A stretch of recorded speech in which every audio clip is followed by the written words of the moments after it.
What's I smell?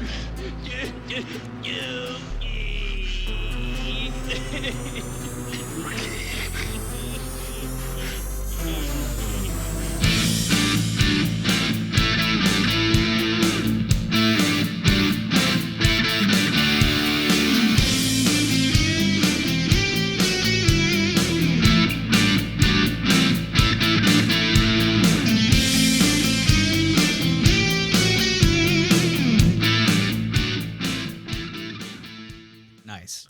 There it is.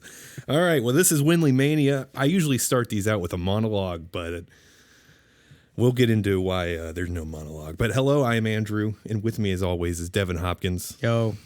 And today we have a very special friend with us from Pro Wrestling Proverbs, a podcast about pro wrestling. Our buddy Anthony.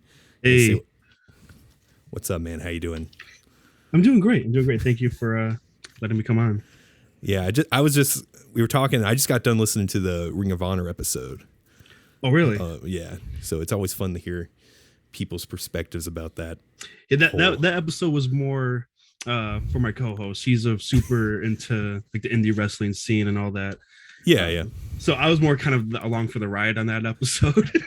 Yeah, right. Yeah, he was just going on about like his just stuff that happened at shows. Yeah. And whatnot. We went to I don't know if you got to the part. We went to his bachelor party was at a Ring of Honor show in Dearborn, Michigan. Okay, so that was a fun time. So yeah, he loves that. Was Okada was on that show? He said something about Okada being in Dearborn, and I was like, that's really funny. Yeah. That wasn't the bachelor party. Oh, okay. The Ring of Honor show we went to was nowhere near as good as that one, but it was fun. It was so fun regardless. Right on. But yeah, we're continuing our journey, our tedious very enriching, enlightening journey through the filmography, the early filmography that is of Hulk Hogan. Here we are. We arrived in 1993 with Mr. Nanny, and before we get into that, Anthony, so of course you host Pro Wrestling Proverbs, but what can you tell everybody about your relationship with like pro wrestling itself and or the Hulkster himself? Well, I got into wrestling. I'm around 25, 26 years old. I'll turn 26 next month. I got into wrestling. My very first match I remember watching was actually a Hulk Hogan match. It was Hulk Hogan versus The Rock at WrestleMania 18. Okay, yeah. But other than that, I kind of grew up with Hulk Hogan already being retired and like that one old guy in wrestling, you know, like he's always just somebody I never really seen wrestle live. I think I appreciate the idea of Hulk Hogan more than the actual person, a wrestler. Absolutely. I think that's about where we all are. I think, like everyone, like you, Justin, and Anthony here have all said like, yeah, I didn't grow up with it, but I feel like I kind of grew up with Hulk Hogan a little bit just because I was watching. That's how I like was getting into wrestling as a kid, was watching like old WWF Coliseum videotapes and seeing him. Your grandmother had a bunch of them, right? She had a few, yeah. And then we had she had all the merch left over, so he was pretty prominent, and I didn't really know, like, it was like later until I figured out like wrestling was still a thing, an active thing in the 2000s. Still happening. Yeah. My idea of Hulk Hogan is way better than him as a person. I listened to this other wrestling podcast by The Lapsed Fan. I don't know if you guys have ever listened to them or heard of them. What they do is they just watch. All they do is review like old shows, and they have a bunch of different like characters on there. And Lapsed Hogan is one of them, and he's always scared of getting rolled up from behind, brother. And he's trying to protect. He never gets pinned. Like and just like taking that and then realizing, oh wait, Terry Bollea is actually kind of like a piece of shit person. Yeah, you gotta separate it. There's like Hulk Hogan, the wrestler, and there's Terry Bollea, the racist guy. Then again, I don't consider myself a Hulkamaniac. No. When it comes to like what I enjoy watching, and even in old tapes. But yeah, I don't know. It's with any one of these guys, like it's always a touchy subject. But we're still gonna shit on him, especially in this episode, and probably the next one. We're gonna be doing a lot of shitting. Yeah, it's been a long month. So we left off with Suburban Commando. That was 91, right? 91. Yeah. So this came out in 1993, 92. I guess the main thing that happened, what the steroid trials was still. Yeah, that went on like longer than I kind of thought it did. Yeah, I thought it was it was within the span of the year, but I think it went on for like way longer than the Dark Side of the Ring episode intended it, like drew it out to be. Right. Yeah, it was really like the biggest thing in wrestling for like the early 90s there. Yeah. That's still going on. Of course, WrestleMania 8. You had he was feuding with Sid Justice, who was brought in the time. They had the main event at WrestleMania 8, and the Ultimate Warrior return. The whole match was dog shit. You had Bret Hart and Roddy Piper, which I like that. I think that's one of the more overlooked WrestleMania matches when Roddy grabs the bell. Remember that, guys? You ever seen that one, Anthony? Yeah. Also in that's pretty much it for 1992. Let's go ahead in 1993, and I kind of like, again, steroids, and the world of WWF was just in like a complete like hellscape, because you had that going on, and then also this was written in, I believe, the January 16th, 1993 Wrestling Observer. If you guys don't mind if I read this part, because this was also a I mind. You mind? You're gonna do it anyway. Yeah. I give you permission. I love Wrestling Observer. All right. Old Uncle Dave writes, a lawsuit was filed 2 weeks ago in Stanford Superior Court by Murray Hodgson, 29 years old, who was hired last summer to be the television voice of the WBF, which was the World Body Building Federation, which they were trying to do. And pretty much that's how they got introduced to like Lex Luger and stuff. Anyways, Hodgson filed a suit claiming breach of contract and wrongful termination of employment against Titan Sports. There was also initially a sexual harassment charge filed against Pat Patterson. The charge had to be dropped because it didn't go through proper legal channels. McMahon claimed that the initial filing was a cheap shot in that it made public a passage, which he denied. That looks pretty sickening in print. I guess that's something Dave put. Hodgson is under advice from his attorney not to talk with the press, although his attorney, Ed Nussbaum of Stamford, Connecticut, hasn't been shy about talking about the incident. Allegedly, on July 29th, 1991, Patterson made a pass at Hodgson, which he rejected, and 3 weeks later, he was fired by McMahon. McMahon claimed it was because Hodgson was incompetent at his job. And this kind of led into another dose of media frenzy. For the rest a lot of people questioning about the sexual harassment in the World Wrestling Federation. There's a video of Vince McMahon and Murray Hodgson facing off on some talk show, and they're literally flipping out on each other, arguing. So, I mean, it was all pretty rough. After WrestleMania 8, and Hulk Hogan pretty much disappeared. And he came back. It was because of the whole steroid thing, essentially. And he came back in an interview January 4th with the Miller and Company on the TNN, and he blamed Arsenio Hall for their time constraints, which he wasn't allowed to fully explain himself with the steroids. Right. Isn't that he said something like he used steroids only twice to for injuries. Rehab an injury or something like that. Yeah, but he was sort of starting to change it a little bit. He basically went on Arsenio Hall and denied he said he used it only twice, but he was denying any further use. But then it kind of expanded to it was legal in 1966, and then there was a lot of peer pressure, and it was the thing to do. So I mean, I guess what Vince told him, get on there and tell the truth, and he did not. Is that what the thing was, essentially?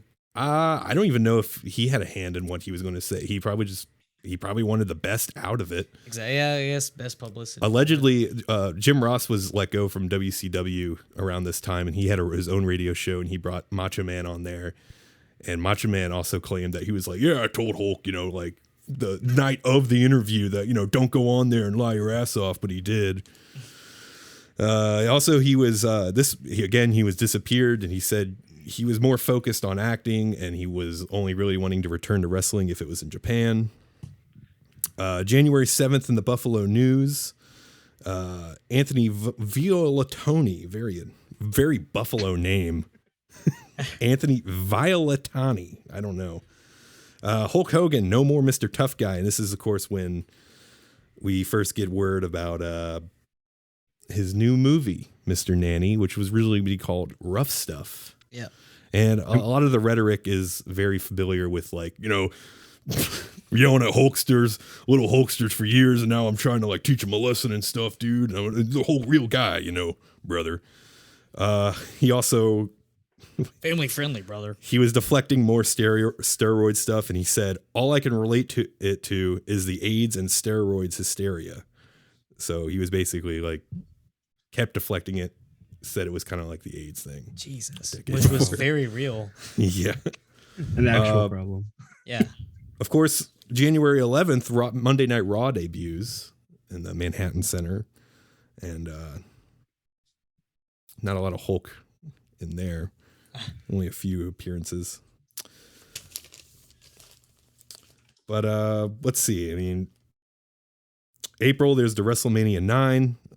He has a team with Brutus the Barber Beefcake, faces Money Inc. at WrestleMania 9. He has a black eye. Do you remember WrestleMania 9, Anthony? Oh, yeah. I always wondered where actually that black eye came from. Because there's so many different like stories, and like it's something actually like bad happened, like he got like into a fight, like Hogan's gonna lie about it. So I never actually knew. I don't think we ever really know what happened. He claimed it was a boating accident. There was also stories about this is when a lot of the heat between the Macho Man and Elizabeth stuff, and apparently there was rumors that they got in a fight. Then of course there's the impromptu match of WrestleMania 9 where he comes out to help Bret Hart and then defeats Yokozuna in an impromptu match. Yep. May 3rd, he goes to the Fukuoka Dome, and this is a lot of shit actually. He now is the 5-time WWF champion.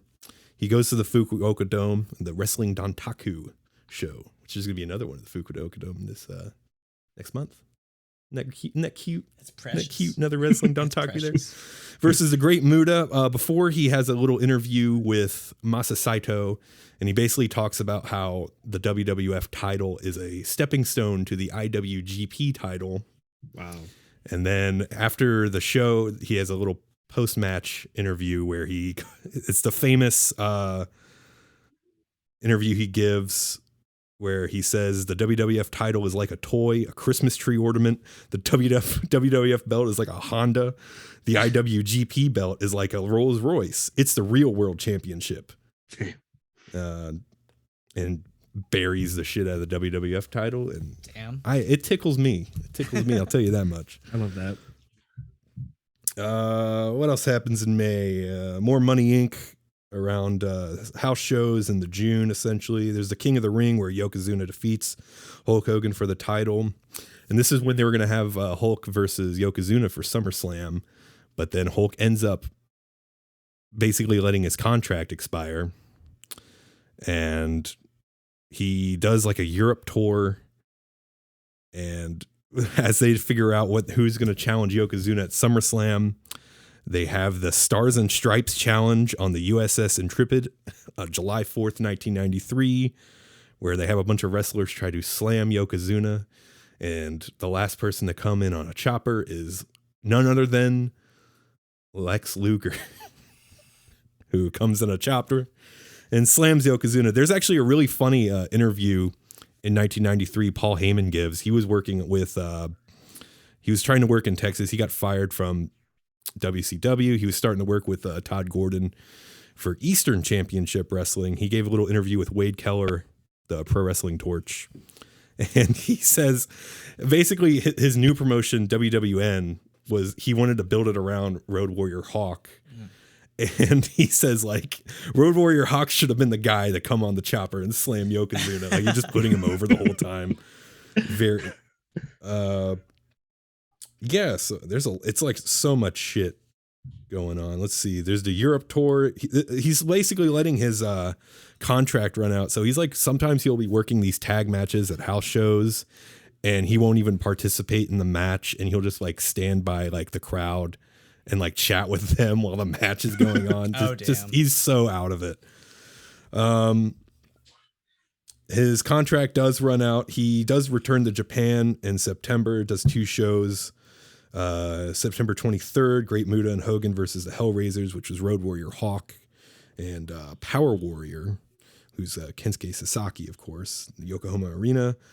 September 26th versus Keiji Muto, another G1 Climax special show in Osaka Joe Hall. That's pretty much all the wrestling. I did mention to Devin that there was a lot of shit I was trying to get This through. man has like 7 pages of notes for this movie. He does a lot. Yeah. And Devin. Yes. What do actors do before a movie comes out? They promote it. Yes. So, as Hulk Hogan was being sort of, what's the word? Posturized? Is that appropriate? Not posturized because he did wrong things. Being attacked in the media and sort of being pressured a lot. He didn't do a lot of press per se. Like there was no Arsenio Hall. There wasn't any. He didn't go on Ellen. He didn't go on Ellen. He didn't do any Headbangers Ball. Well, actually, he did do something with MTV because he recorded a song with Green Jelly. Oh. Called "I'm the Leader of the Gang." I did not know that. And he's in the music video. Okay. And it's him on main vocals. I'll have to check that out. And he's like, "I'm the leader of the gang, brother." The video is him in like a vocal booth with a bunch of weird characters. The only press really I have, or the only promotions, there's I guess this is when he was over in the UK. There's this weird interview with Jonathan Ross. Do you know who that is? I can't say I do. He is like a comedy guy over there. But did you ever watch Penn and Teller Fool Us? Yes. He was the original host. Oh, that guy. Okay. The only question he asked about, like, he's trying to be funny, and he said something along the lines of, "Do you usually cross dress?" alluding to the tutu scene that we'll be getting to. He also appeared. It was the early 90s. I have a note for here about the homophobia. Oh yeah, that scene in the movie. I'm like, oh my god. He appeared on this other, I guess, children's program called "What's Up, Doc," which I guess was affiliated with Warner Brothers. Mm-hmm. There's a man dressed up like a turtle whose name is Tort. The host is like, "Torty, wake up, Torty," and Torty's seen the Hulk, and it's Hulk Hogan like sitting there amongst children, and this guy dressed up like a turtle like goes over to Hulk and starts rubbing on him and smelling him, and he says, "Lovely, Daddy." Jeez. There's also a kid in an Arsenal shirt, which is pretty cool, and he asks, "What's your favorite throw?" And Hulk lariats a guy. Let's see. There's the LA Times Q&A.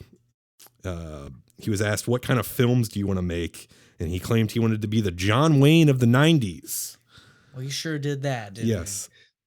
There's also a very foreboding quote he gives. Very kind of someone the interviewer asked along the lines like, what is going to be your reaction to the guy who comes to the door and he's going to take your daughter on a date?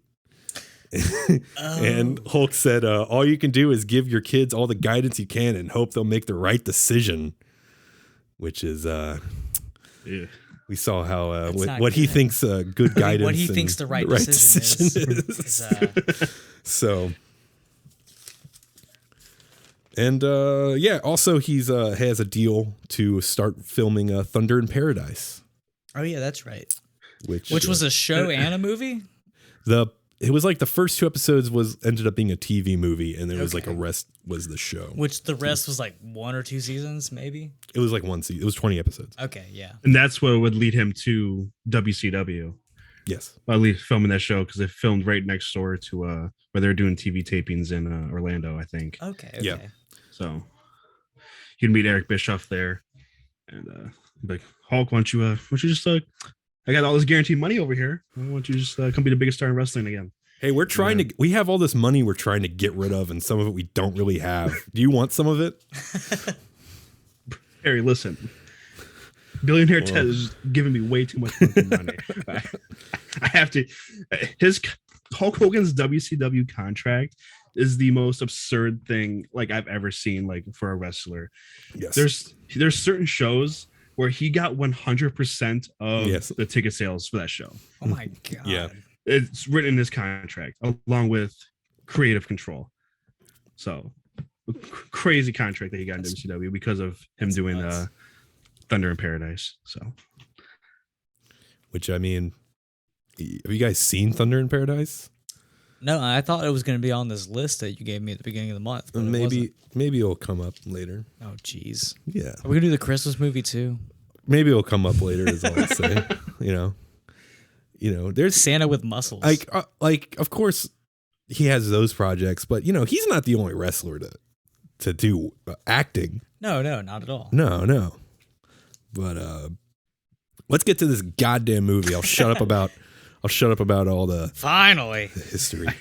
I just like context. I've explained I like context. I feel like it's like you're really there. It's like you're really there in 1993. I feel like I'm there. Yeah. Even though I was not. Well, especially since like this time period is like probably one of the most interesting points for Hulk Hogan's like life. He's somehow like the only man to get out of testifying at a federal trial. Then when he does go, he goes and testifies against Vince and sets him free essentially. Yes.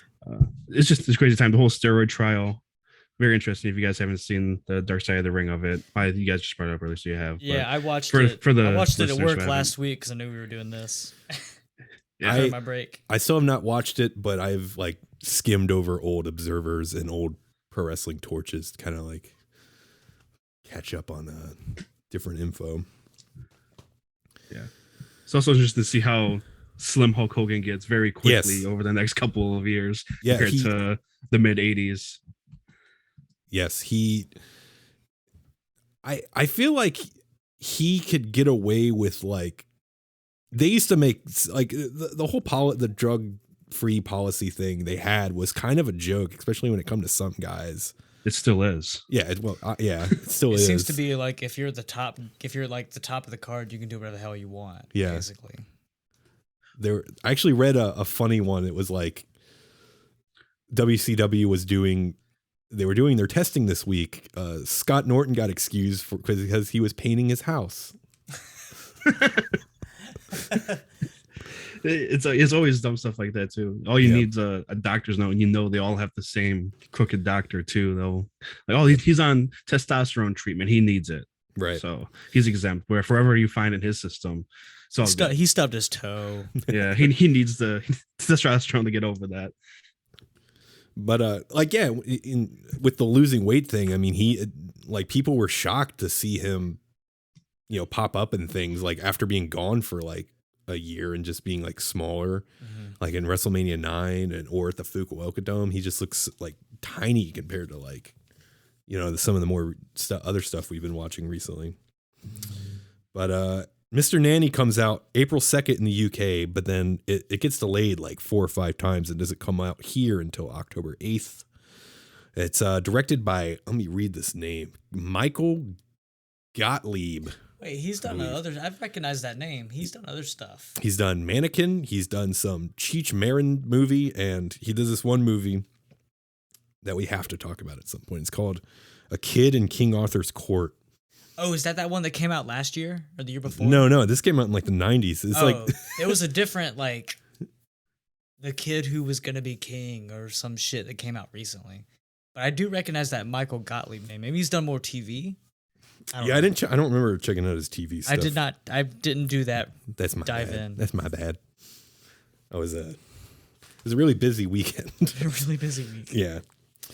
It had a budget of $10 million and it had a box office of a good old $4.3 million. Nice. Which again, not great. Not looking too good. The Hulkster films. Oh my God. I just looked up Michael Gottlieb and he was killed in a motorcycle accident Jesus. at age 69. There's a piece. Mike. Nice. Sorry. What's going on in the week of that box office? Number one, let's see where Mr. Nanny landed in the rankings. I'm sure it's up there. Number one was Wesley Snipes, Sylvester Stallone's Demolition Man. It was running on their first week. Number two was the classic and their classic Cool Runnings. You ever see Cool Runnings? I never saw Cool Runnings or Demolition Man. In the second week. All the way down in number 15 on its 83rd week. Number 15. Howard's End. Burger King foot. With yeah,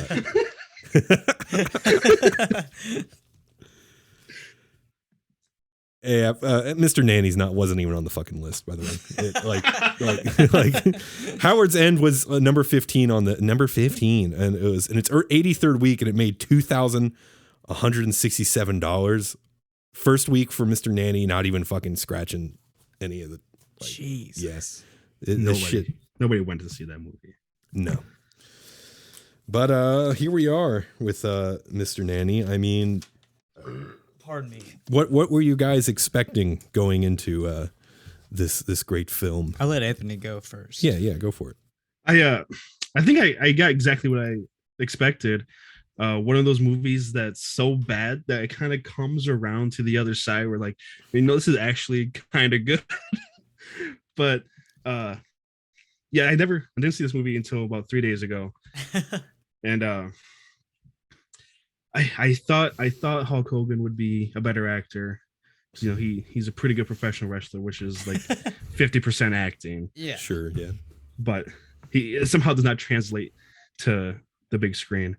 And my first note I have at the very beginning of the movie, when they're doing the introductions or whatever, is he goes by Terry Hulk Hogan. That caught me off guard too. Yeah. Actually, so go ahead. I had to rewind it. Like when I first passed by, I'm like, did they say Terry? Did they call him Terry, but not Balea? Yeah, it's Terry Hogan. I don't think has that ever been said anywhere else. I don't think so. I never heard anybody refer to him as Terry Hulk Hogan. Of course, I know who that is. I guess it was from like him trying to get away from wrestling and trying to wrestle less, and he wanted to act more. It might have been like his agent was like, let's like kind of give you a new name, essentially. Yeah. Like you gotta you can't just be Terry Bollea and that's not gonna do. You gotta be Terry Hulk Hogan. Exactly. He's trying to be the John Wayne of the 90s, dude. But yes, that is what of course occurs. My expectations, given that I've watched 2 different Hulk Hogan movies this month. I'm so sorry. I'm slowly recovering. That's why I've been drinking. In fact, I'm empty. My expectations were very low, so my overall opinion on this, before we get super into it, I liked this more than No Holds Barred, but I didn't like it as much as Suburban Commando. I think that's where I'm at as well. This kind of gave me like really weird like Disney Channel original movie vibes. Yeah. Except there's too much violence for it to be on Disney Channel. But like just like real weird like TV movie, like maybe like I don't know, Lifetime movie vibes. Yeah. I guess. And also another thing in that Jonathan Ross interview, when he's doing the spiel about like, I don't want to be in like, Silence of the Lambs, dude. I don't want to be running around killing each other, brother. And then he does he says specifically, I don't want to be running around with a gun. And we'll get to a point where he is literally running around with a gun. It's the same thing he said with No Holds Barred. He's like, I want this to be like a real good. This is something all the good young Hulksters can enjoy, brother. But there's so much violence against like women and shit in it. It's like, what the They feel like beat up so many women in that movie. It's Yeah. ridiculous. It is also weird. Like, again, this is our Devin and I's third, Hulk film, and it's weird hearing from you, Anthony. Like, yeah, I didn't expect what kind of act. It's always kind of weird, like to hear like. I guess it's just because we've been like focusing so much on the movies.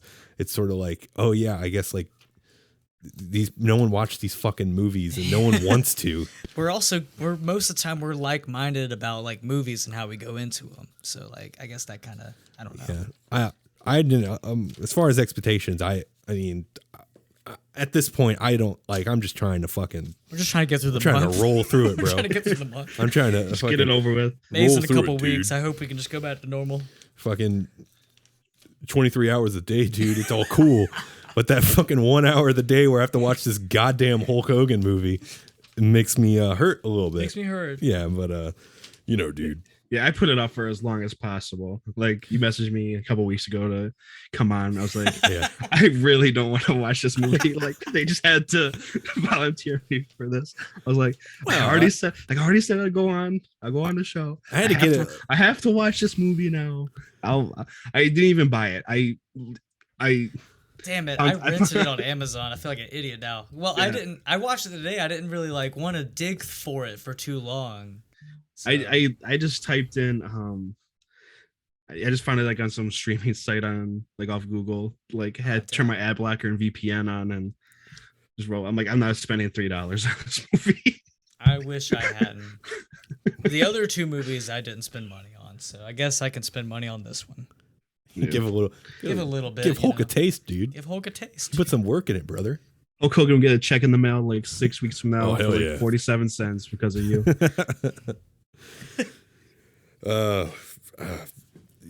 The Hulk movie.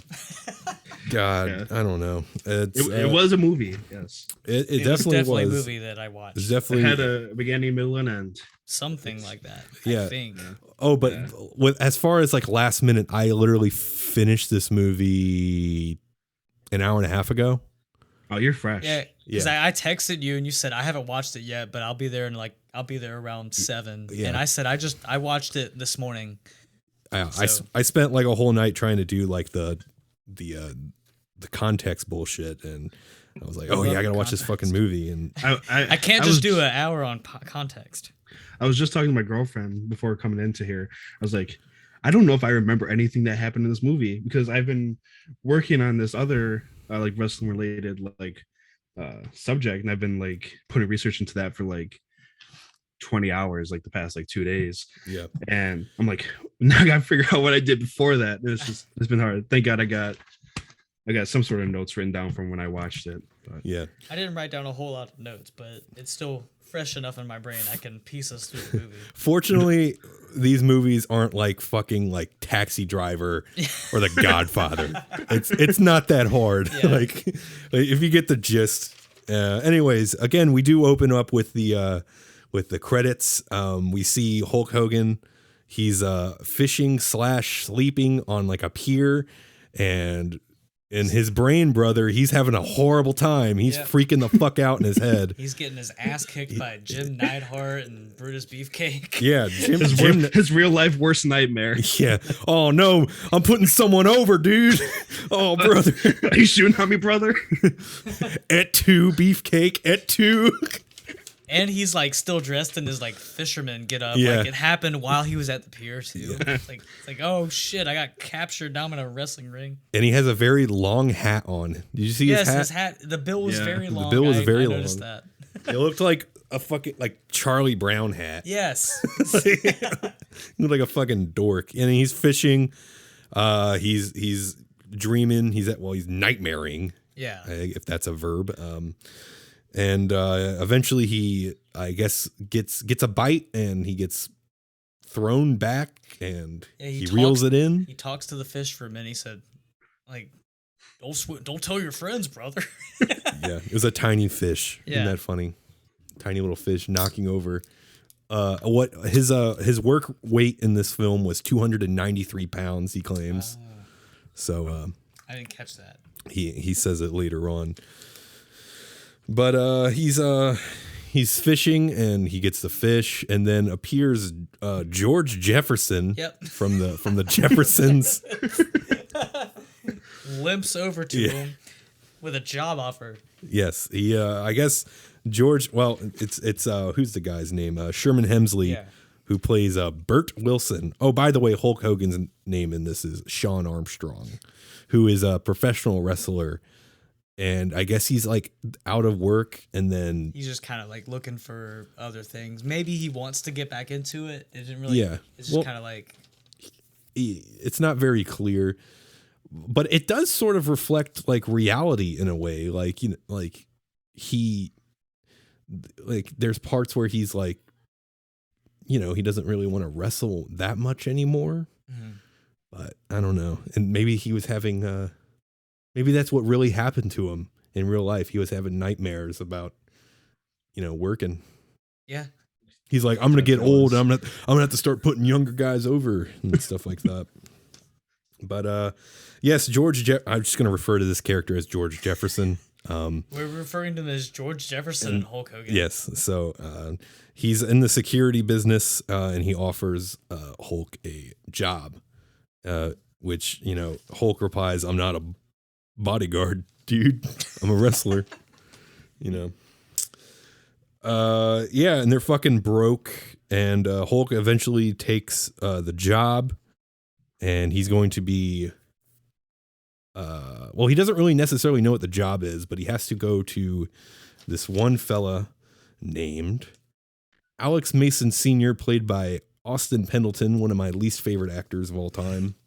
What else has that guy been in? He was in the Muppet movie as Max, which he's fine in that. It's like a very small character. Oh, yeah. Where he interacts with Kermit. I did not recognize him at all. And he's in my least favorite movie of all time, Christmas with the Cranks, which is the most hateful Christmas film of all time. I hate really it. Hateful.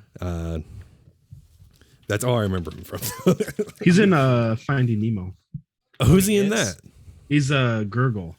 Who the hell is Gurgle? I don't know. He I just had him on Rotten Tomatoes. I'll be back in a minute. I gotta pee. I'm drinking a lot. I looked up who Gurgle was in Finding Nemo. Do not recognize him. What does he kind of look like? Oh, he's one of the fish in the fish tank. Okay. At the dentist office. Let's see. Let me see if I can look him up. Yeah, he's one of my least favorite actors. He only if I only see him in this one movie, he's there. Just that guy. Okay. Stereotypical bad dad. Yeah, he has a very distinct look. Like he is a character actor. He's in a lot of shit, but just shit like no one has ever really seen for the most part. He has a very distinct look, but like, I don't know.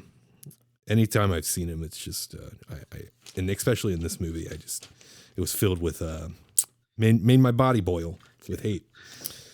Is all I could say about that. He gets on I kind of want Devin around for this, when he's, Hulk is driving on best part of the movie. Yes. I wonder how long I can drag it out. Hulk Hogan. Well, we can talk about what he looks like riding the motorcycle. Yeah, he's got those shades on. He's riding around on a I feel like the film producer's like, okay, what's cool? What is it like? What do the kids think are cool? It's like, all right, Hogan, let's put you in a pair of sunglasses and jeans. We're just gonna have you just ride this bike all through. I think this is filmed in Florida. It looks like it's Florida. Where's this filmed at? I did not get filming locations.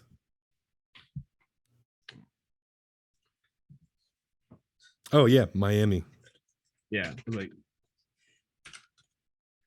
that's one of the tag locations. Yeah, it just says Miami. I just hate when I feel like that. Like, I think I've seen that scene like 1,000 times in different movies. Like, let's have our big action hero just ride around on the streets to music. Yeah. It's and the theme that's playing is Rough Stuff, which Oh. I think was the original theme for what, because it was originally going to be called Rough Stuff, Yeah. the movie. Yeah, the music in this movie, It's very I guess- dated. yeah, and it's all original. And Yes. I don't know if you like listen to the words of the songs. It's literally just like it's a like a good beat or whatever, but the guy's just singing like what's happening like in the scene. Word soup. Yeah. Yeah, just like Hulk is on the Harley, he's taking a ride, he's going to do his new job. Oh my.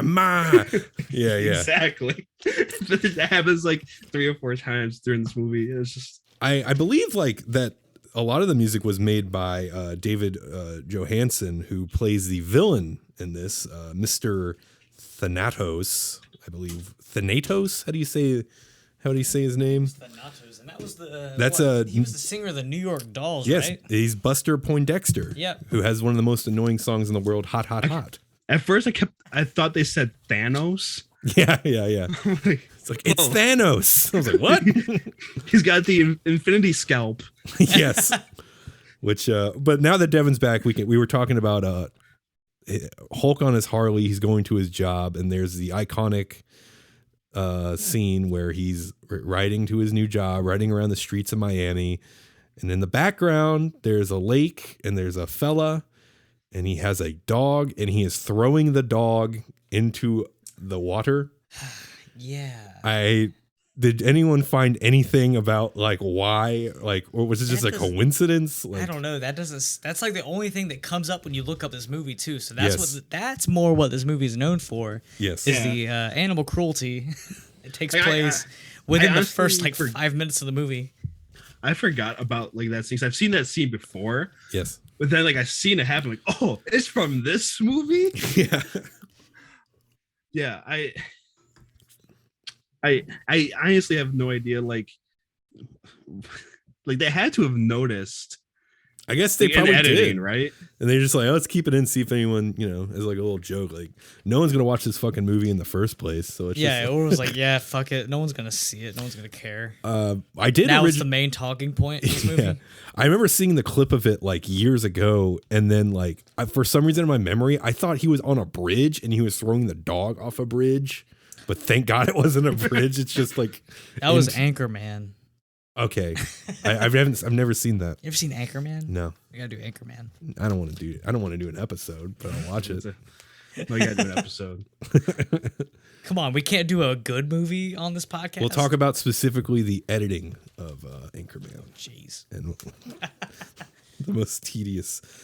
So yes, he arrives at his new job, but before that, we get introduced to Alex Mason Sr., who is the owner of like this. It's a big tech. He's like Elon Musk, I guess, Yeah, right?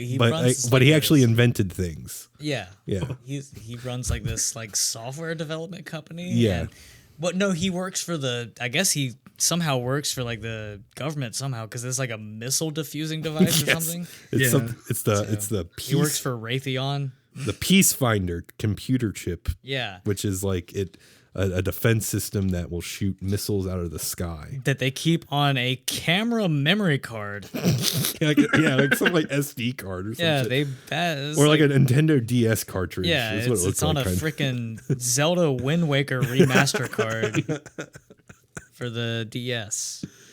Yeah, he seems like my impression of Mr. Mason, of course, was he kind of like a tight ass, always worried about the job, sort Yeah.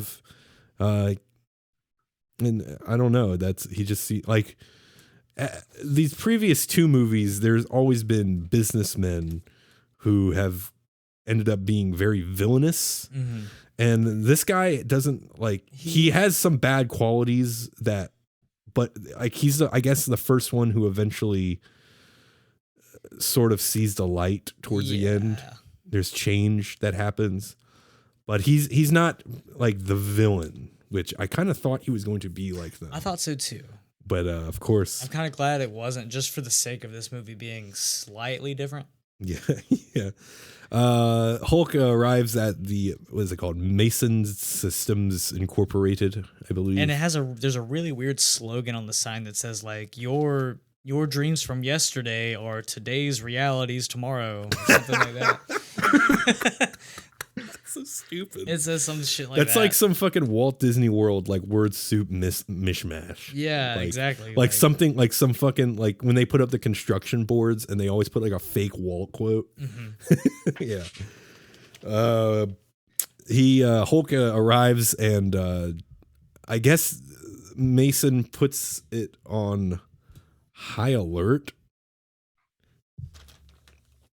And Yeah, they thought he was a threat, so Yeah. all the security guards were like, "Shh, potential threat."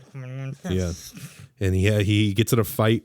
This is the first fight of the film with the security guards at the thing, who's just kind of like he rides up in his Harley. They don't trust him. They're asking him questions like, "Get off the bike." He's like, "No, brother, I'm not getting off the bike, dude. This is my Harley, brother. Make sure roll me up, brother. Why would I get off my Harley, dude?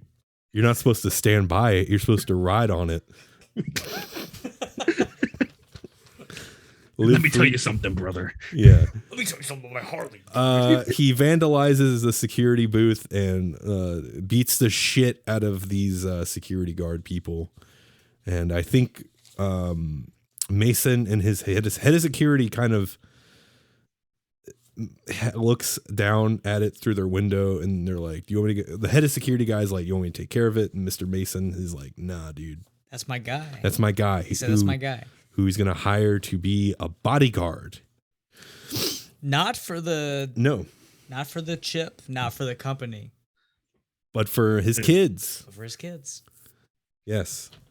There's a scene where Mr. Mason is going to his desk and he opens the drawer. There's an explosion in the desk.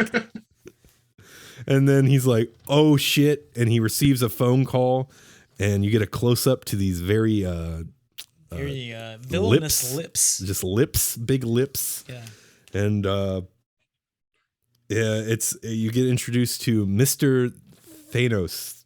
Yeah, Thanos. We're gonna call him Thanos. Thanatos. Yeah. And of course, Buster Poindexter. And he's like threatening him. He wants the Peacefinder computer chip, and he gives Mr. Mason 24 hours to hand it over because he is your average psychotic computer genius, which turns out to be not the case at all. I don't know why they added that in, but Yeah, I don't think I saw him on a computer the whole film. no, he doesn't get near a computer. He doesn't even like computers. He's fake. He's a poser. And he's like, "Oh shit, well, damn, I gotta go to Washington, D.C., right?" I don't remember. Yeah. But he's like, "Well, Hulk Hogan, you're going to be my fucking bodyguard for my kids because our shit's about to get fucked by this crazy dude." And he's like, you got to like, he wants the Peacefinder computer chip. And Hulk's like, "What's that?" And he says, "I'm sorry, that's top secret." And then proceeds to tell them what the top secret what the is. top secret thing is. And you find out that it's a defense system, of course. This is the part where we get introduced to. We were only 10 minutes in the fucking movie. I fell asleep. Oh yeah. I had to back it up. Oh well. I usually fall asleep watching movies, but like, I would have if I wasn't sitting at my desk here. I was kind of hunched over. I'm like, how much longer do we have? Like, I watched it on 1.5 speed. There you go. So I make the mistake of getting too cozy when I turn on movies. So no matter how good or bad the movie is, get some sleepy time tea. I'm out. Curl up. Yeah. We get introduced to the kids, which, by the way, Hulk Hogan, he hates kids, dude. He hates kids. He says it more than once. He's like, It makes him well very known. Yeah. He Even hates though kids. he's for the kids, brother. Yeah. exactly. Say your prayers, right? eat your vitamins. But It's funny because, like, hate those in real kids. life, and real life, dude, as a Hulk Hogan character, brother. I mean, I love kids, dude, but in Mr. Nanny, dude, I don't like kids. It So it's kind of reminded like a me new, of, different Hulk, dude. It reminded me of Suburban Commando when he I hate targets Earthlings. on Earth and he Yeah. says, "I hate Earthlings." Yeah. He It's hates- almost exactly like that. exactly. There's like the same. It's like kind these of, movies are connected. Yeah, I think it's the same universe. We have a Hulk Hogan cinematic universe. I believe we do. Yeah. If- But like he has like the same like kind of one-liners, same kind of quips and shit like that, and it's exactly the same guy. Yes, we do get introduced to Mr. Mason's kids. Or evil. Yes, they're little pieces of shit. They are very naughty. They drive up to the house, and I guess there's like another nanny who is running out of the house, and she appears to be on fire, or at least smoking. Her hair's on fire. Yeah, and she's running away and screaming, and the kids are like, "That took care of her." And Yeah. It's implied that this is like the last nanny in the state of Florida that they could possibly hire. Yeah. What the hell did I write? And it like turns into like, oh, we don't know what happened. Her hairdryer caught on fire. Yeah. And then the dad, what's the guy's name? Mason. He's like, oh well, I can't hire another nanny at short notice like this. And then Hogan's like, whoa, brother, I'm not a nanny. I'm not a nanny, dude. I'm not a nanny, dude. I'm not a bodyguard, brother. I hate Earthlings. I fucking hate kids. Don't even get me started on other things I don't like. Anyways,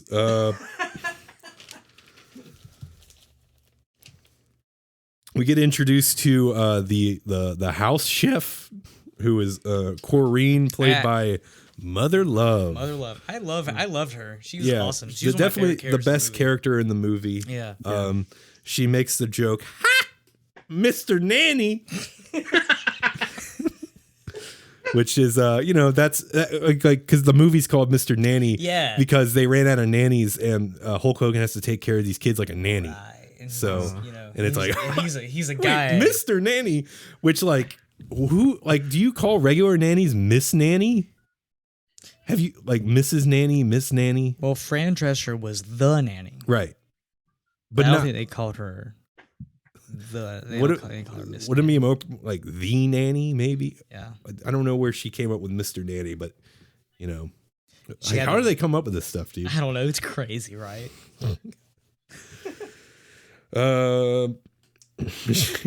She's basically warning Hulk about these kids. She pulls out this giant list. Yep. nannies. He's like, that's not so bad, brother. Yeah, and She hits the button. it's a big list. Balls, yeah. She says, "I hope your Blue Cross is paid up," which I don't know why I found that funny. She has some good, she has probably the best one-liners. Like, there's a couple other ones that got me. I think she's the best written character in this movie. Yeah, Oh, for sure, 100%. I want to see a movie with just her. Just her and the kids. Yeah. She's probably number 3 so far on my favorite characters out of all these movies. Oh, yeah, because you really liked the General Suitor. General Suitor. Is the best. This is pleasant. And then the bad guy in the first one, not Zeus, the businessman. I don't remember. I don't remember his name. I try to forget No Holds Barred. Breck? Breck, yes. Brell. Yeah, Brell, yeah, the TV executive. Yeah. Anyways, then this is sort of like we get into like the meat and bones, like what's going to make this movie sell? Why are people going to watch this movie? And it's basically Hulk Hogan getting trapped in very Home Alone-esque booby traps that the kids set up for them. If you guys want to sort of detail, do you remember any I remember some. Anthony, what you got?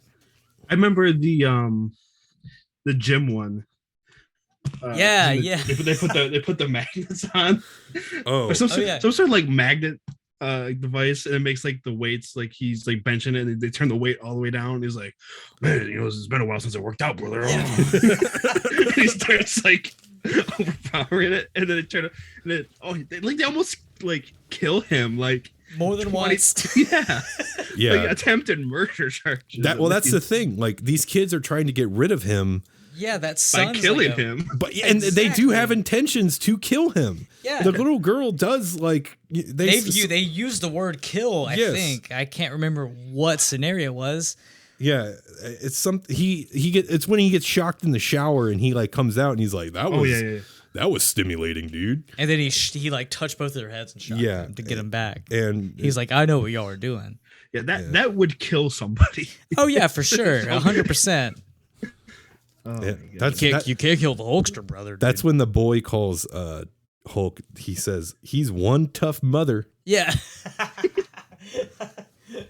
which is like motherfucker. Yeah, which kids cannot. No, they typically can't say that. They can't That's say that. A family film, dude. Not Silence of the Lambs, brother. Not John Rambo, dude. Just a regular movie. Just a regular movie. That's what Mr. Nanny. It's a regular movie. This is the most regular movie I think I've ever seen. They're at a dinner scene, and after Hulk's first day with dealing with the booby traps, I think this was before the like the shower and everything. yeah, this is before. I was just kind of like, Yeah, but yeah, he sits on like shards of glass. Like these Yeah. kids are fucking criminals. well, they put a roller skate on the stairs, and And there's a they trip butter up wire. the what is that the railing? Yeah, and he sees the roller skate, and he's like, huh, I'm a little smarter than that, dude. And then he trips on the tight wire, and he falls down, and then he arrives at dinner and sits on glass. I also think before that they have another like tripwire scene like when he goes into the room for the first time. That's right. Yeah. He the bowling ball falls on his head. Yeah, And then a bucket of water in the bathroom. Yeah. I think they just saw Home Alone or like this is like the greatest thing ever. We just have to like copy it somehow. Exactly. Well, I But guess make it- maybe the kids saw Home Alone because I don't know. No, Hulk said. I remember now. Hulk said he saw Home Alone, and it was when they were filming Suburban Commando. They were like showing him like treatments for other movies, and then I guess he saw something like whatever this movie was, and he saw Home Alone with his kids, and he was like, well, "Yeah, well, dude, let's like reverse the roles, brother. Where like the kids are being assholes on purpose, and I'm just trying to be nice." And then he does claim in that Jonathan Ross interview that this is better than Home Alone, which I have to disagree. This is worse than even Home Alone 2 or 3 maybe. Wow. You know? Yeah. Which Home Alone 2 is not bad by any means, but they're at the dinner, and it's kind of just more family lore, fucking. Yeah. You find out that the mom passed away, or Hulk. Corrine's kind of like listening in and like feeding Hulk Hogan like this white slop out of a bowl. Very gross looking. I don't know. Was it rice? Was it I don't just know. cream? It looked like mashed potatoes. Mashed potatoes. That's what I was thinking, and he just kept getting them out of the bowl. Yeah, and he's hungry. she had a quip about that.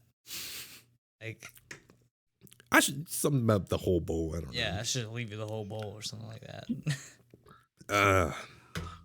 And then he was like, "Where's the mom, dude?"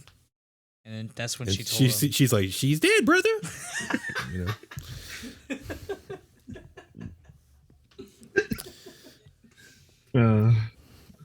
And oh, and the dad leaves the dinner table in a rush. call. He had a phone call, so fucking dad, dude. What the fuck, dad? Why are you always abandoning us, dude? That's what the kids said. Yeah, they're like, Dad, God, dude. come eat some white slop with your kids, brother. Fucking Hulk Hogan's here, and you got a phone call. Dick. We're taken to a junkyard to the hideout of Mr. Thanatos, and we find Who's out also fishing. Yeah, that's right. wait, what? He's fishing? He was fishing too. He had a guy on a fishing line in like a torture tank or something. Oh, okay. I missed that because I was distracted by his head, Yes. which it's Buster Poindexter, and he has long hair, but he's like bald on top, and instead of flesh, it's metal. So, I wonder how that got there. We'll find out later. We'll find out. But you find out that Frank, the member, you guys remember Frank, The security manager. Yes, the memorable Frank. The guy who talks like this, huh? Yeah, the head of He's security. He's like Fat Joe Pesci. Yeah, it turns out the head of security for Mr. Mason actually works for Mr. Thanatos. What a twist. Yeah, man. This is like the time in No Holds Barred when that one lady worked for Mr. Brell. That's right. But they didn't really acknowledge it. No, they were like, I want to, if we're going to do like one of those scenes again, dude, but we need to touch it up a little bit, brother, to make the reveal more dramatic. Hulk is like hanging around the house, and he goes into his room, and he's blasting some rigor mortis. I'm foaming at the mouth. So that was pretty cool. Little needle drop. Well, it wasn't necessarily a needle drop, but it was like we're just playing. He was working on science, and we cut to Mr. Mason. He's longing for his dead wife, looking at a picture, and Longing. well, I mean, he misses her. I think I might miss my dead wife. Yeah. He's thinking about her, And then he's like, "What do you want?"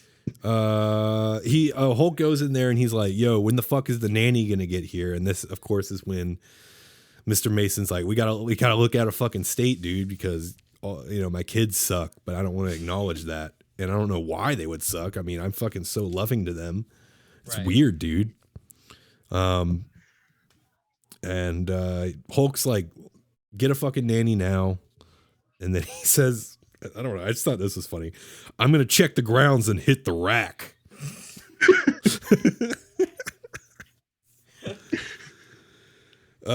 What a fucking loser.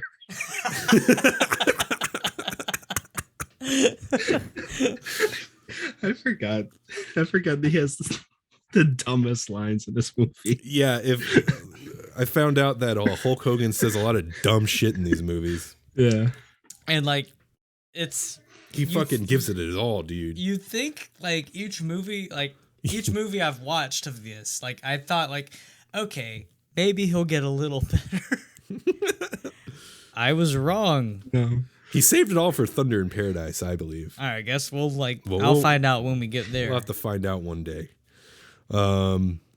He has to drive the kids to school, and they want to the fucking kids are assholes. They want him to wear a hat because he's the chauffeur. Yeah, the chauffeur hat. I thought that was funny. They go to the school. Hey, I went to this school, dude. It's the same school. Scame school that Hulk went to when he was a kid, and I guess he's really committed to bodyguarding. So he sits in class with the girl. I think her name's Alex. I don't fucking know. Caitlin. The girl. Yeah, the girl. Kate. Kate? Okay. The psychopath that wants to murder people. Yeah. And makes her genius brother build all the tools. Yeah. What happens? They get fucking kicked out of class, or there was some kind of disruption. I don't remember specifically. You? I think they the kids were freaking out because he was there. So he was just being distracting, and then the teacher sent him down to the principal's office. He's like, "I say, it's still on the bench over here, brother." Yeah. Yeah. His initials are on the bench. Before they go there, he says "Some things never change, dude," or something like that. Yeah, he was a bad kid. He was a bad kid, and elementary school, and yeah, he carved his character's name in the bench, as you said. It took him 7 years, which is like, he said, "I was using a paperclip." How many grades is in that elementary school? I don't know. It might have been like I don't know. Not every school is like it is around here. Yeah. We had like 6 schools that went through like typically one school. Yeah, I remember elementary school being only like 2nd and 3rd grade. Yeah, we had the primary, elementary, and intermediate, and then we got to middle school where things got regulared out. I guess it was like a lot of kids in the area. Where are you from, Anthony? I'm about like 45 minutes like outside of Detroit.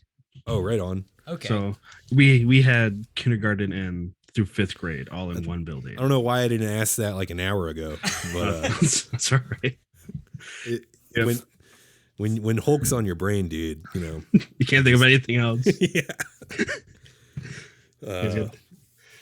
I guess their school went like, I guess they just had like an elementary school and a high school that went from like kindergarten to 8th grade. Yeah, something. I don't know. Sorry. You're good.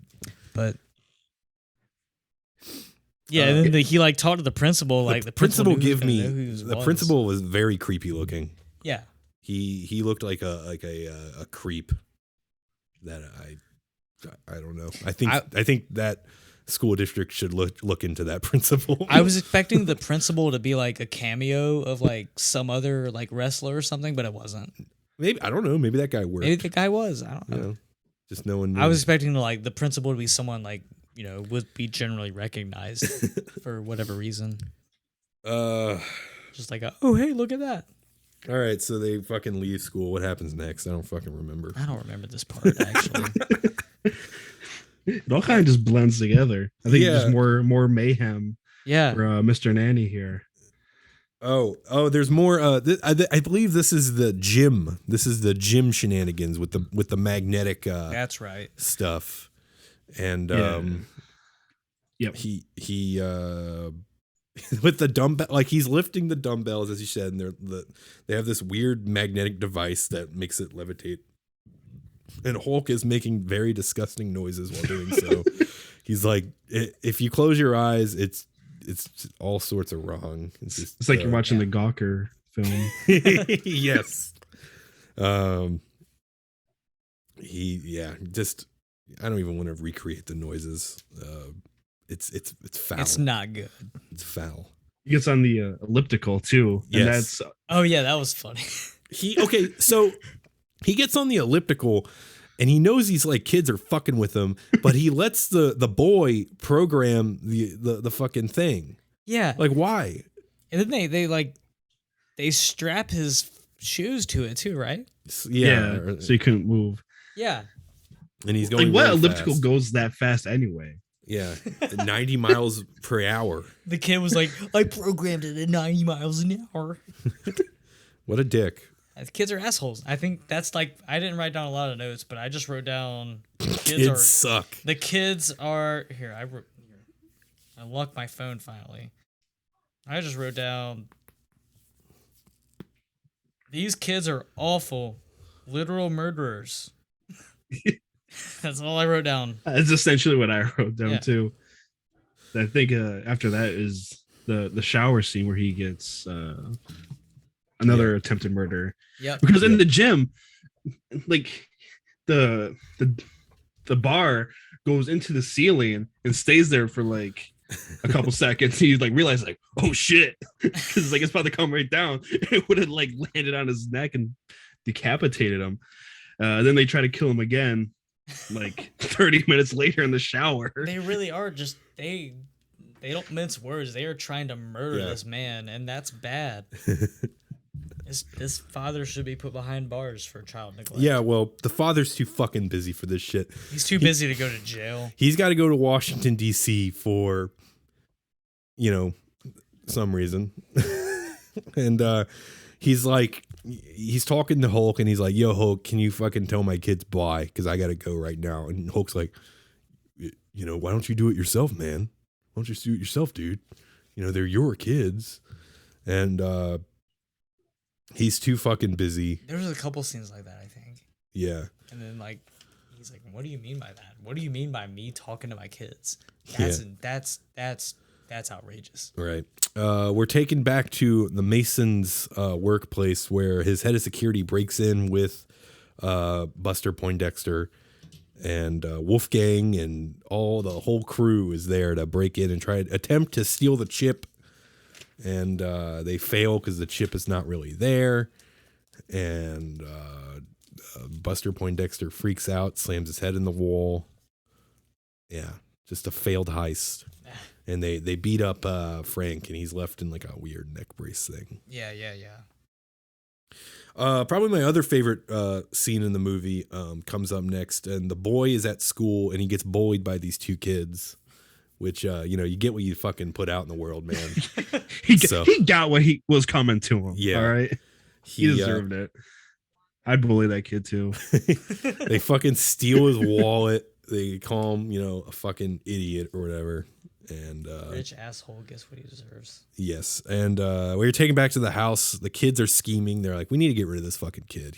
Or Hulk Hogan rather. And so they come up with this plan. Hulk Hogan's making this giant ass hoagie, and it looks oh so good, oh so scrumptious. What do you like on your hoagie, Anthony? I don't think I've ever had a hoagie. Is that like a sub. sub. a sub? Oh. Yeah. I'm a like a ham and bacon kind of guy. Okay, porking it up. Yeah. Well, you got like you keep the ham cold. Obviously, warm up the bacon. Yeah, There's a perfect balance. It's got to be crispy.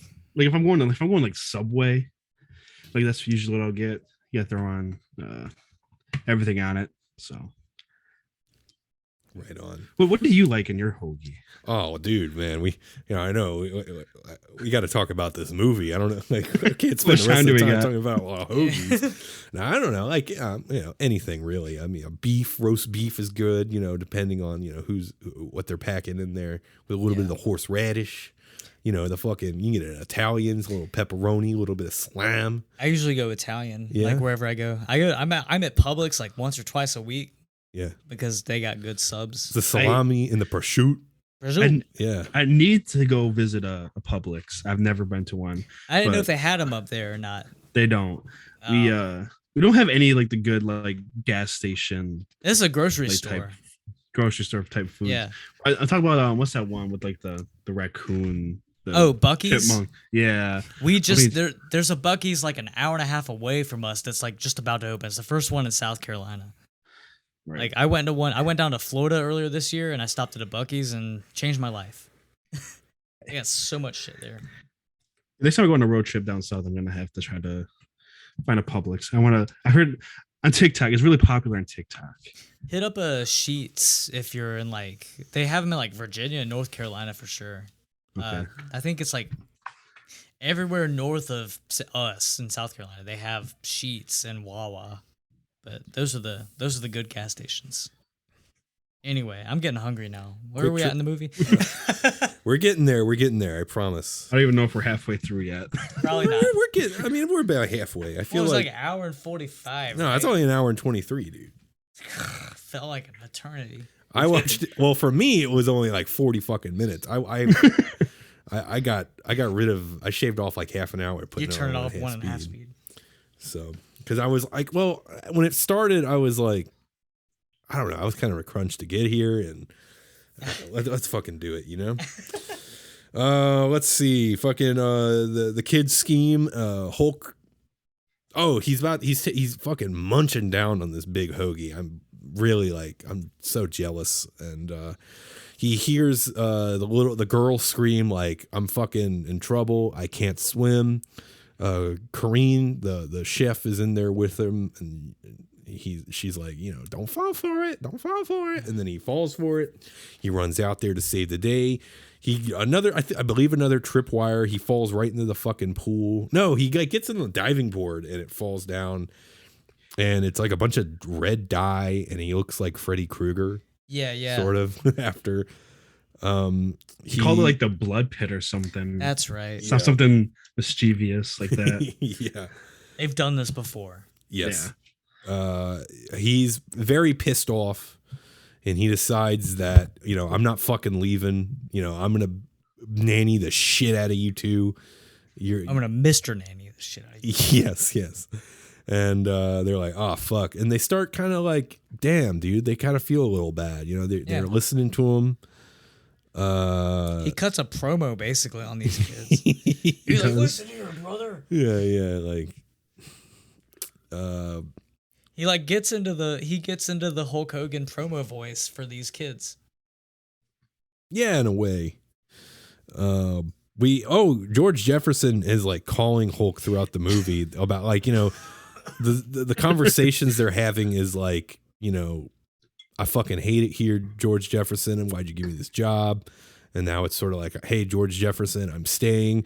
And the whole time, George Jefferson is fucking broke. So you can just see his life crumbling down into poverty. And they're just coming in and taking all of his stuff one by one. Yes. Before they eventually take the telephone. That last one. In that scene too, I put a note of it. There's something that's said about like ex wrestlers like are not in demand or something like that. Yeah, yeah. And I put ex wrestlers are never in demand. Like you just gotta get used to that, Hulkster. All right. You're never gonna be in demand once you leave. Well, maybe I won't, dude. All right, dude. I just go to WCW, work with Flair. Oh, the fucking Hulk's working out and the boy enters and like he like wants to learn how to like what is Hulk like asks him about the bullies and he's like, you got to learn how to fight, dude. All you need is attitude, brother. I learned my attitude from George Jefferson, dude. He was my manager when I was wrestling. And then he's helping girl go to sleep later and he talks about his deceased father, and he helps the girl go to sleep by singing. And it's just evident that, the kids are taking to Hulk Hogan, and Hulk is definitely showing that he is a way better dad than this fucking joke Mason Sr. And I guess this is the conversation where Mason has to go to DC, and he tells Hulk to tell his kids bye. Hulk tells him, fucking do it yourself. And so he does. And then he leaves. And they're in a limo. Yeah. Frank's in the limo with him, his head of security. And I think it's a funny gag. Like it turns out like they're going to the airport and they miss the airport. And they roll down the window and it's Wolfgang. He's one of the goons. Who's one of the goons for Buster Poindexter. And he's like, what the fuck, Frank? And like Frank is like handing him like note cards because he can't talk. he's like, you work for them? Why? For money? And shit like that. Was this and then they eject Frank from the limo with like an ejector seat that you would see in a pilot. This was like the main like conflict, but before this we got to see more heartwarming Hogan.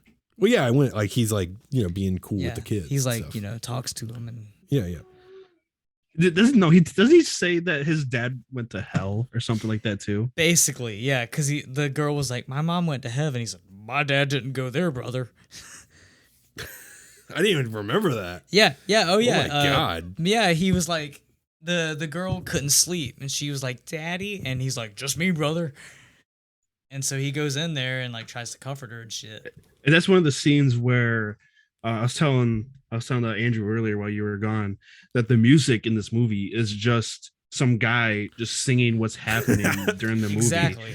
And he's just like, I think in the scene's like, some kid's dream.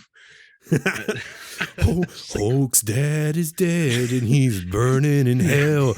You gotta respect other people so you don't go where he is. Putting the girl to sleep. Mason doesn't want to talk to his kids. Was that the song?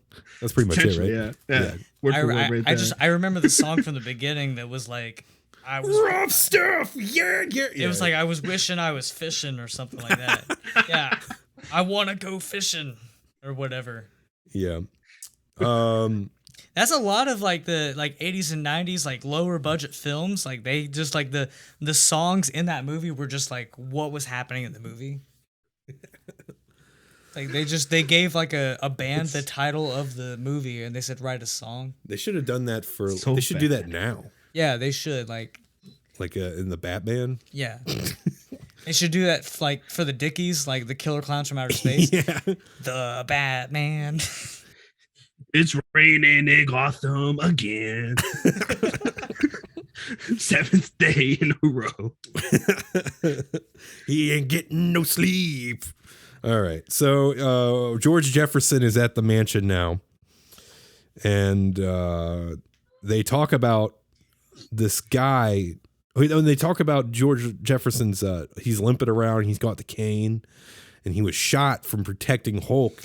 Which was hilarious. This is the flashback. Other best scene in this movie. Yeah, the flashback was awesome.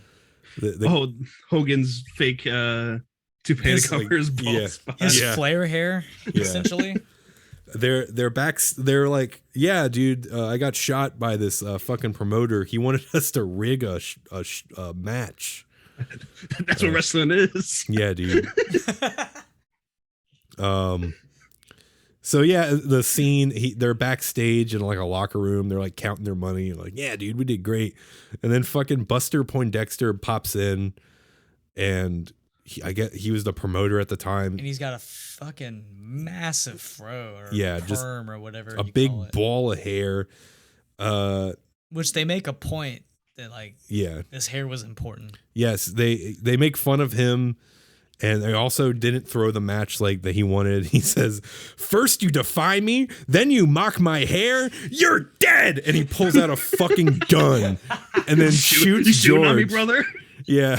And then like, Hulk was talking about, "Oh, this man took a bullet for me, brother." But like literally, he like made the least amount of effort to catch this bullet. It went slow-mo for like 2 seconds, and it was George Jefferson just going, "No," and kind of just turning his body. Yeah. But yeah, that bullet was going right for Hulk Hogan's dick too. Yeah, right. His little Hulkster. You shot my dick off, dude. But yeah, the story is that Mr. Thanatos fucking got did he jump off the roof, or did Hulk push him off the roof? Hulk like they did a little bit of wrestling like they've done in the past couple movies, and he was trying to like armbar Hulk off the roof or something, or spear him or something, and Hulk got out of the way just in time, and he went diving down into the pool, which was empty, brother. Yeah, the pool was empty, and Mr. Thanatos went head first, but his like hair cushioned the fall, and then he got a metal plate in the can. Yeah, which I mean, that reminded me of a famous thing that would happen 2 years later at Halloween Havoc. The famous Hulk Hogan versus the Giant sumo monster truck match, where the Giant throws Hulk Hogan off a roof. I can't say I've seen that. I've watched it so many times. It's so fucking funny. They're like they have two customized monster trucks. Oh, they're on the roof. That happened in Detroit. Yeah, that's right. Yeah, it was at the top of Cobo Hall. And they're like it's like Bischoff, Schiavone, and Heenan, and they're like trying to like call these monster trucks pushing each other. Yeah, and then Giant throws him off. Anyways, somehow he lives, but whatever. He does live, and he does come back. That's the night the Yeti debuts. Yeah. Yep. Yeah. George Jefferson and Hulk Hogan take the kids to school. The boy stands up to the bullies by shocking one of them. He like has like a contraption set up to his wallet, and it shocks the bully, and the other bully runs away. That wallet will come in handy later. Yes. A little gadget. Back at the junkyard, Mr. Thanatos is getting his head polished, and it feels really good. Apparently, he's making all sorts of noises, making all sorts of faces. Really weird. Yeah, he's getting his helmet polished, and that's what it appears. They have Mr. Mason as a hostage. And Mr. Mason wants the fucking chip, and he's like threatening the kids. And when he threatened the kids, I kind of expected Mr. Mason to go, "Yeah, fucking take them, take the kids. I don't care. You'll never get my chip. I worked all my life for this chip. I only squirted these kids out, over the course of like a couple seconds." Anyway, because he hates his fucking kids. Yeah, he doesn't like his kids. But no, he's like, "No, not my fucking kids, please." Hulk is engaging in a tea party, an imaginary tea party with the girl. And then the girl dresses him up in a tutu, and they do ballet. Yes, and I guess that's sort of like the main iconography for a lot of the advertisement was Hulk Hogan in a fucking tutu. Yeah, because what? I was watching it, and then like I think I looked something up while I was watching it, and that was the cover. And I was like, wait, this scene hasn't happened yet, and then it happened. Okay. And then he's in the tutu, and then Wolfgang and the whole gang break into the mansion, and Hulk fights them off with while wearing the tutu. and they end up kidnapping the kids and George Jefferson. Damn. Which I don't know why. Well, I think they found like Mr. Thanatos like knows who he was, and maybe his gang kind of knew about George Jefferson too. Yeah. And they're like, yeah, let's fucking take him. Yeah, we've Well, seen no, versions. he Or is he he recognizes him later. He's like, Oh yeah, whatever Jefferson's actual name in the movie is. George Jefferson. Yeah, and he's like, like, like 2 for the price of 1 or something like that. And, Yeah. Oh, I get revenge He's- as well. Yeah. yeah. What the fuck? This was there was like this He is also- where the homophobic remark was said, Yeah. I think. He, I- hate- I- he say- hates that Hogan's in the tutu. He's like, get out of that thing. He's like offended that Hogan's wearing it. Yeah. Mr. Wolfgang or George Jefferson. George Jefferson. Oh, was it? I mean, so what? I mean, George. I mean, he looked comfy in it. Yeah. And then he took him dancing. He said, I'm graceful now, brother. I'm not a klutz anymore, dude. And then I'm he graceful." trips, And then right? he trips over yeah, the rug. yeah, okay. And then he's like pissed. He's like, yeah, I should have done this. And then the gang, they kidnap the kids. They fucking take George Jefferson. They're back at the hideout. Yeah, like the warehouse space or whatever. Yes. Yeah. They fucking Mason. What is he makes the boy call Hulk. Yeah, he makes him do a ransom call essentially, and he's like, Yeah. tell him like you're coming here. He tells him what address to tell him and to come alone. And then right before the kid hangs up, he says, "It's Thanatos. and then Thanatos smacks him. He smacks the shit out of Smacks this the kid. shit out of this kid. Which And then the dad's like, "I'm so proud of you. Yeah. I'm so proud of you. So proud of you." Oh, fucking Hulk, he gets his ass to yeah, the... calls him stupid too. Yeah. Also, like in this scene, the dad's tied up, right? Mhm. But his arms are free. I don't know if you Yeah. noticed. Oh, wait, Yeah, so that's he's just like right. tied to this chair, but his arms are free? Yeah, he's just tied to the chair, and he has both of his hands around the kids like this. He was able to hug the He kids. just has like a bunch of rope around his torso, like he's tied up. Like, he's not tied down to this The chair. worst bad guys ever. General Suter would not stand for this No, shit. not at all. No, absolutely not. He's going to have your fucking arms tied. Hulk gets his ass to the hideout. What does he do? He like rams his Harley into 2 guys. That's right. And then he says, "Oops, sorry about that, brother." Yeah. And then he kicks their asses. He gets there. He has an AK-47. He steals it for one of the bad guys, but nonetheless, Hulk Yeah. Hogan is running around with an AK-47. I don't believe he fires it. Does he? I don't think he does. I don't remember. I don't think so. I think he just beats him up. Yeah. But he hasn't. Eventually, the AK-47 makes its way to George Jefferson, where it's kind of gross. Actually, George's fucking toes rip out of his sock, and then he like. Yeah. I thought it was like another hand. Like it was like his toes grab. It was his grody toes. Yeah, they firmly grasp the AK-47, and he pulls the trigger with his big toe, and it starts just shooting in the air frantically. He shoots through his like the ropes on Yeah, his which is arms, like, right? Yeah, oh my, like that's like why? Like how do you, he doesn't have his hands free, and he's like only using his legs and his toes, and he's like fuck it, and he's like shooting this AK-47. And like- both of his legs are broken to this point too, which is even more remarkable, I think. yeah. At least, I mean, one of his legs has been fucked up the whole movie, but his other one breaks, I think. There's a Hulk Hogan versus Wolfgang fight. Yeah. Which I don't remember.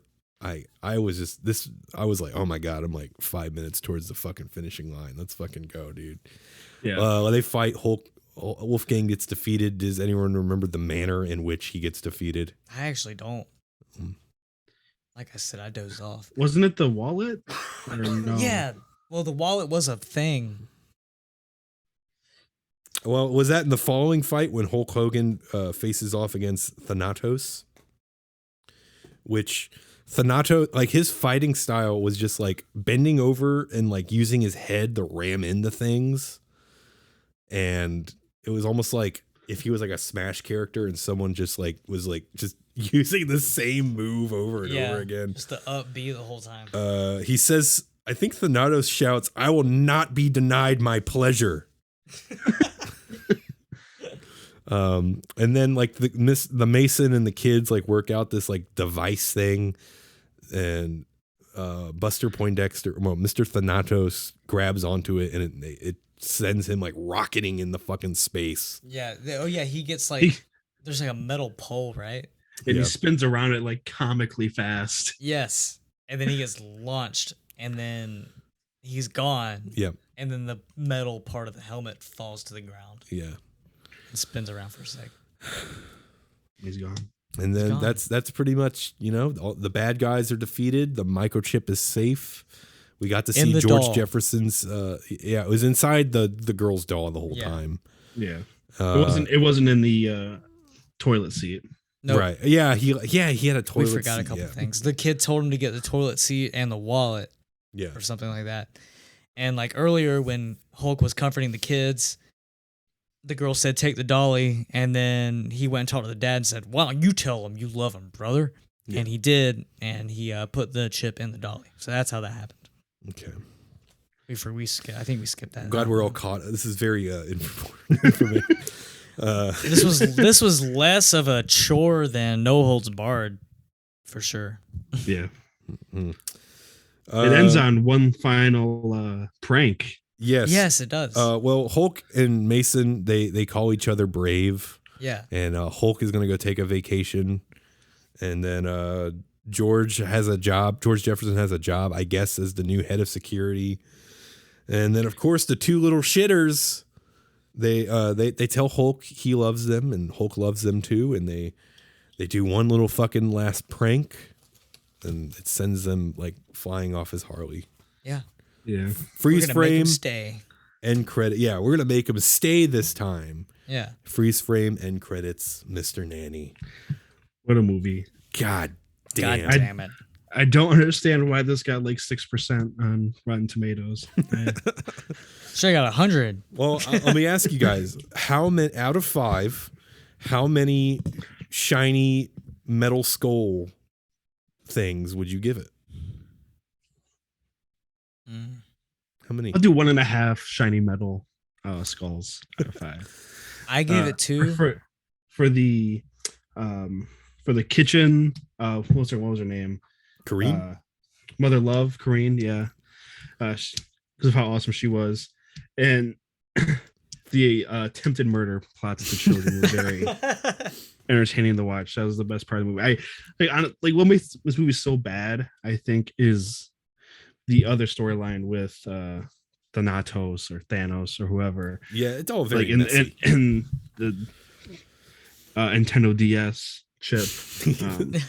The Peace Finder, dude. Peace Finder. Like it came out of nowhere, really. I'm like, why? Why do we even care about this? I guess I just want to see Hulk Hogan interact with these little assholes for an hour. Yeah. It's also very strange that Mr. Thanatos, like, he's connected. He was in the fucking business, dude. He was there when Hulk was wrestling, and then he's also like later on he becomes like, again, his words, psychotic computer genius. Yeah, that's weird. They both ended up on the. I don't know. It's weird. This movie wanted to be a lot of wrestling booker things. to evil genius. Yeah. I would say so far Suburban Commando I like the most. Yeah. And then probably I think like way down here I like No Holds Barred more than this movie. Just because like Mr. Brell and Stan Hansen, and there were just some stuff like the Dookie part is so iconic. Yeah, I guess you're right. The Zeus stuff is very like him grunting and making noises. I would give this movie one metal skull helmet for Kareen and the flashback scene. I think I gave it 2 instead of the 1.5 that I gave No Holds Barred. Mm. I gave Suburban Commando a 3, I think. But yeah, I don't know why. I don't know. They did. We're almost- Why'd you put? We're almost Why'd you done. put us through it? We're almost done. That's all I have to say. But I'm done. I don't have to watch a Hulk Hogan movie ever again. no. So sorry, Devin, that you have to. Yeah, that's That okay. he's making you sit through this. That's okay because It's all right. I'll survive. I- This one I don't I- have to. I know the next one I don't have to pay for because I already saw it on a YouTube channel. I have so- high hopes for it. I have high hopes. But, What's the next one you guys are doing? You guys are. the Secret Agent Club. I know nothing about it yet. Neither do I. I just So- know that it's on the same channel that uploaded Suburban Commando. So that means I don't have to pay for it, Right. Nice. and I don't have to dig for it for too long either. But I mean, do you guys have any other thoughts about Hogan or Mr. Nanny or anything? Any other thoughts at all? Ah, man, I don't know. My brain empty. That took a lot out of me. Well, it wasn't as bad. It was kind of more like it was easier to watch, I think, than No Holds Barred. It was just kind of like you could still sit down and watch it. I'll and say be it was like, easier to watch, but I think there was more stuff I found fascinating about No Holds Barred. I guess that's fair to say. I didn't think of that Yeah. that way. Yeah, nothing really happened Yeah. over this movie. Yeah, nothing really. Like, like I said at the very beginning, it's just one of those movies that, like, if you and your buddies just like want to just drink a couple beers and put it on and just laugh at how bad it is, like it's a great movie for that. Yeah. But it's like if you're like, man, I just really want to watch a good wholesome movie. This is not it. This is not the one. No. This is also a very hard movie to find. It like, I know you say you rented it on Amazon. You said. Yeah, I gave up looking for it and I ran on Amazon. The No Holds Barred, I took me forever to find. I just like I looked through everything. I kept finding shit that didn't work. The torrents that I find weren't seeded enough for them to work. And then I found one that skipped, and then I finally found one that worked, but it was like 240p. I was like, fuck it. It's not like it being in good quality is gonna make the movie any better. Right. It's just really crazy to see like how bad Hulk Hogan is at reciting scripted words compared to his wrestling promos where he just rambles for 45 seconds and became like a megastar that way. Yeah. It just seems like his kryptonite is handing him a like 100-page script and like telling him to read the lines. Apparently he just has no he doesn't know how delivery works. But also like these movies that he's like, I guess he's going for like the family thing, obviously. Yeah. But like he's not going for like any good ones. Like I guess like he's like, oh, this like anything like very bizarre. I guess maybe like he probably had a lot of faith in this just because of how much Home Alone worked. But there's just too much shit going on in this where this didn't work at all. It's not, there's a lot of the gags, but it's not entirely focused on the gags. The booby trap gags, that is. But yeah, I don't know. But that's fucking Mr. Nanny. That's Anthony. Can you please tell everyone about Pro Wrestling Proverbs and all the fun stuff you do? Oh, we are a weekly podcast. We try to be for the most part. My co-host Logan, he works a big boy job. So sometimes like we're not able to like set a recording, but we do try to upload at least one episode every week. We talk about a variety of things. If you're more into like the pro wrestling aspect of it, because I know you guys are a band and a podcast that kind of talks about wrestling sometimes. It's But yeah, we cover essentially everything wrestling. We try not to do breakdowns because we believe like breakdowns of just events are kind of boring. But we'll do like some of the bigger shows, or we should come up with some sort of topic. We just did a Ring of Honor episode where Logan he's very big into like the indie wrestling stuff. So we put together a Ring of Honor episode because it just got bought by Tony Khan, the president of All Elite Wrestling. So we were kind of discussing what's going on there. I actually coming up, I have it right here. I know this is an audio podcast, but I'll show you guys here on camera. I have a 22-page script for the Chris Benoit double murder suicide.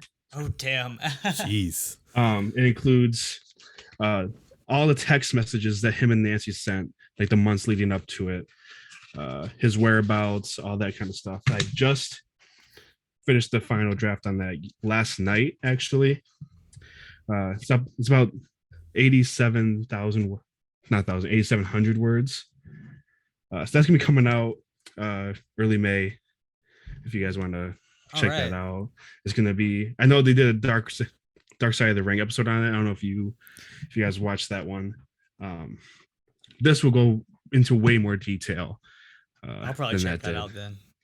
Yeah, so make sure you guys fill that out. You can find us on Twitter. We're at PW Proverbs on Twitter, and then we're Pro Wrestling Proverbs and everything else. Instagram, TikTok. We do have a YouTube page that has all of our really old content on it. When we started back in like 2017, 2018. I think it's like the most horrendous thing you've ever heard, but nice. We kept it on there just to show like how far we've come. It's like the worst audio quality ever. But we got some stuff coming down the line on that. And our podcast is available on Spotify, Apple, Google Podcasts, all that good stuff. Hell yeah, man. Right on. But yeah, listen to Pro Wrestling Proverbs. Again, just listen to the Ring of Honor one. And it's like a little bit into the history, but I mainly like hearing people's like stories about shows and stuff. And Logan had a lot to say on that. So I thought it was fun. Yeah. If you like stuff like that, I have an episode if you want to recommend. Our very first episode of our newest iteration of the podcast, like when we came back last August, was my story on my trip to Chicago to go see AEW's Rampage, where CM Punk returned. Oh, okay. Oh, yeah. shit. United So Center.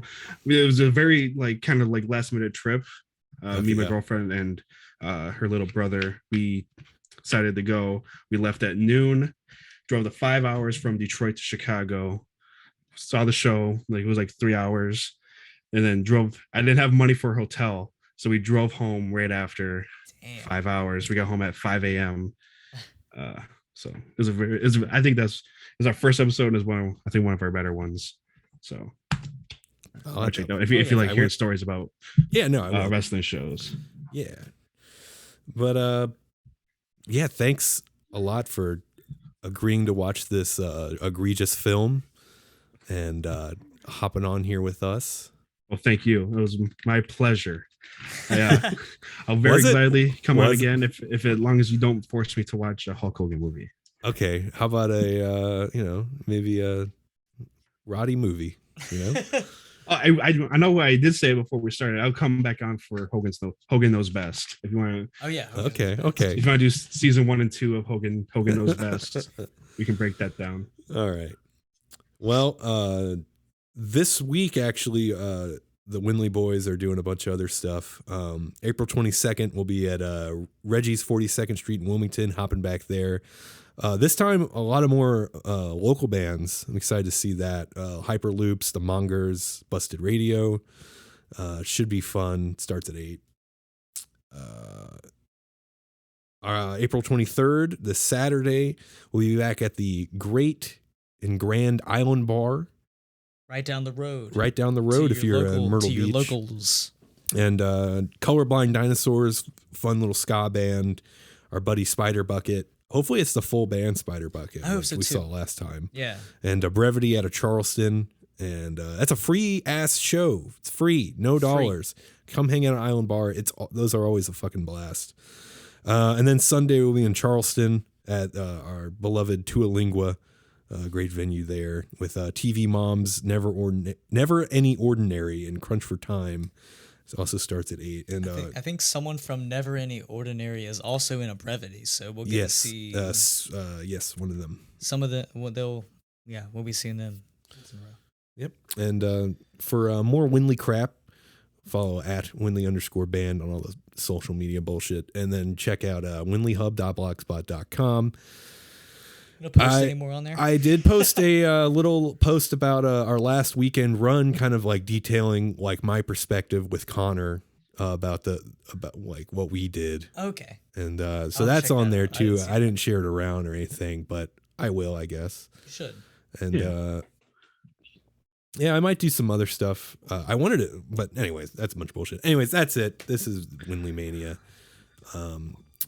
Farewell. Next week, Secret Agent Club. We're wrapping this Hulkmania bullshit up with potentially a buddy of ours who's been on the show before, and a guy I can't wait to talk about some wrestling with him too. So, and yeah, goodbye.